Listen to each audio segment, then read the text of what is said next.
What's up guys, it's Kristen here today with my November wrap-up. If there's one thing I can say about all the books that I read this past month is that they were all very unique, which I give massive points for. It's not often that I hear myself thinking, wow, I've never read something like this before. Even if I didn't end up loving each book, it's still a really great reading month for me. First up, the book that I actually started back in October but just finished around the beginning of November, quite massive.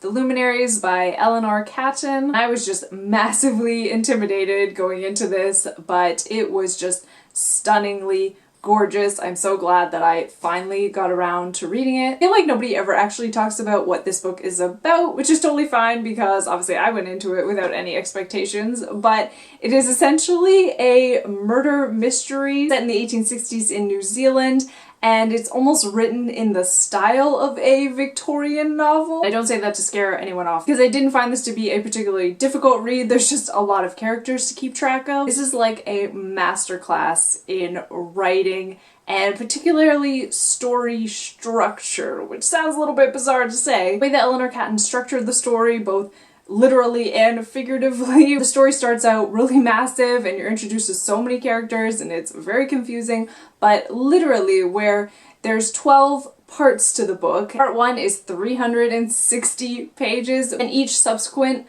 part is half the size of the previous one, so by the time you get to the end it's only about a page, which just beautifully mimics the whole lunar cycle. Obviously you can see it on the cover, and then the 12 parts with the 12 astrological signs. It's just genius, honestly. I just picture the author sitting there writing the book with like a million post-its on the walls, meticulously keeping track of the story. I also really loved it because I am not personally a massive mystery person, because I find it's oftentimes very difficult for books to straddle the line between keeping the reader in the dark too much and on the other end making it very obvious and not a great mystery. But I thought that she just did that amazingly and I cannot recommend this book enough. I think this is gonna be in one of my top 10 of 2016. Next up, Joss from Scribbles Reads and I buddy read Among Others by Jo Walton. It's about a young girl at a boarding school who can also do magic of sorts. She's also an avid reader of science fiction and fantasy books. And from that synopsis and the way that people are always describing it, it sounds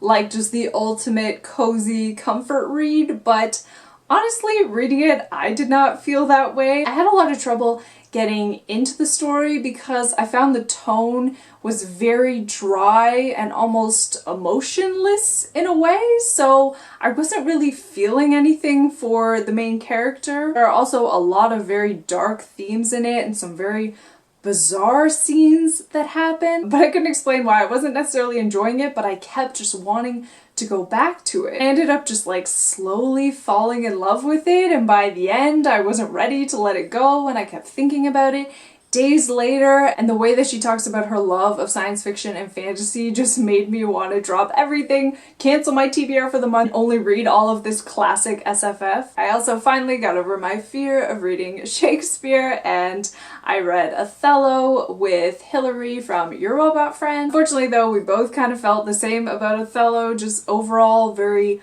underwhelmed by it. It wasn't terrible, just didn't feel like I really got to know these characters, not a lot of depth. A lot of the scenes didn't make any sense to me why the characters were reacting the way that they were, and everything was just very convenient. Obviously it's a play, so there's going to be a very short timeline, but the story felt very small. You know, it was a very quick read and I feel like a good gateway for me to get over that fear of reading Shakespeare and explore more of his works on my own. And this month I also read The Gargoyle by Andrew Davidson. This was, like I said at the beginning, a very unique and different story. It starts off with the narrator getting into a very terrible car crash near death, and subsequently when he's in the hospital for his months-long recovery process, he meets a woman who was in the psychiatric ward, and she tells him that they were lovers in a past life at a monastery in medieval Germany, which is just such an interesting premise, and it sucked me right in from the beginning, and the writing was just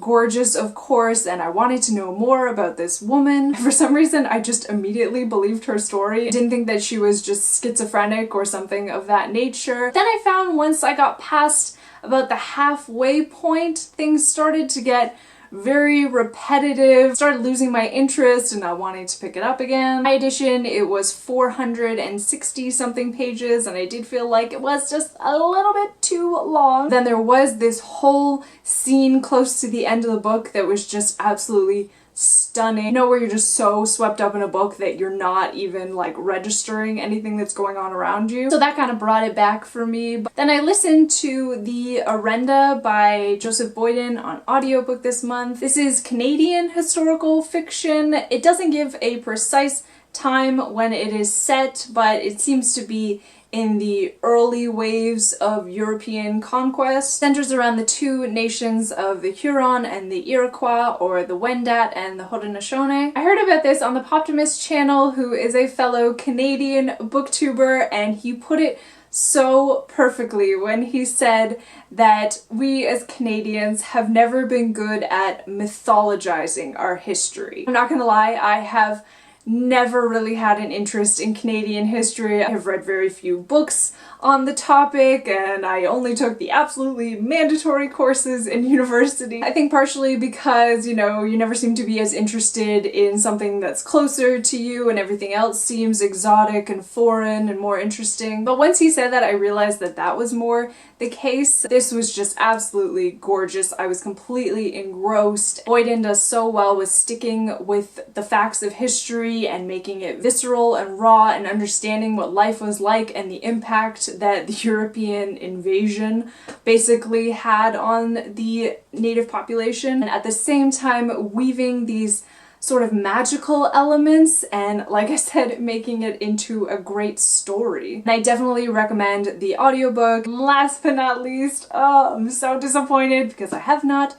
finished this book yet, and everybody on BookTube loves it, and it is The Tidal Zone by Sarah Moss. Sure, everyone knows the premise of this book. Basically, that is from the point of view of a father whose daughter has just had a serious health crisis and the after effects and ramifications of that. And the writing is gorgeous. Do not get me wrong, I was not hating it while I was reading it. It was just one of those times when every time I put it down, I kind of forgot about it, and it started to become like a chore to pick it up again. I did get most of the way through the book, as you can see, but I just was looking at a stack of books sitting there that I really wanted to get to, and I didn't feel like reading this anymore, but I might still finish it. It's not an official DNF. I do want to read more of Moss's work because, like I said, I did think that the writing in this was gorgeous. So that is it for all the books that I read in November. Overall, a very good reading month, and I would love to hear your thoughts on these books, or what was some of your favorite ones that you read in November. Please leave your thoughts in the comments down below. Thank you so much for watching, and I'll see you again soon. Bye!